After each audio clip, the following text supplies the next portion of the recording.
This is Dan from The Verge, and I'm taking a look at the new Galaxy S7 and Galaxy S7 Edge from Samsung.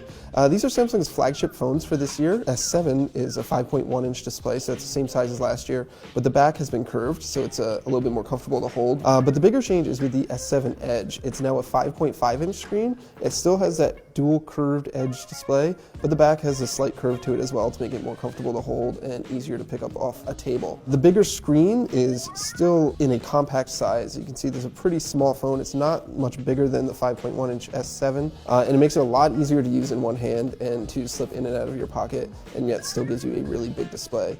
The display itself is obviously Samsung Super AMOLED technology. It's got a QHD resolution. You can see here on the back the camera has been trimmed down a lot, so doesn't stick out as much as it used to. It's a 12 megapixel camera this year, so it's a new sensor, and Samsung says that the autofocus system has been greatly improved, as well as low light capture. It's a brighter lens, larger pixels for better low light capabilities. The big change here is obviously you can now put a micro SD card slot in, and these new phones are now also water resistant up to 1.5 meters for 30 minutes. So those are two big changes from last year's phone. Inside, the devices that we sold here in the US are going to be running Qualcomm Snapdragon 820, whereas Samsung will use its own Exynos processor elsewhere. It's running Android 6.0 Marshmallow. It's got Samsung's TouchWiz skin on top of it. It of course supports Samsung Pay, quick charge or fast charging, wireless fast charging, all of those features that have become kind of standard on Samsung devices.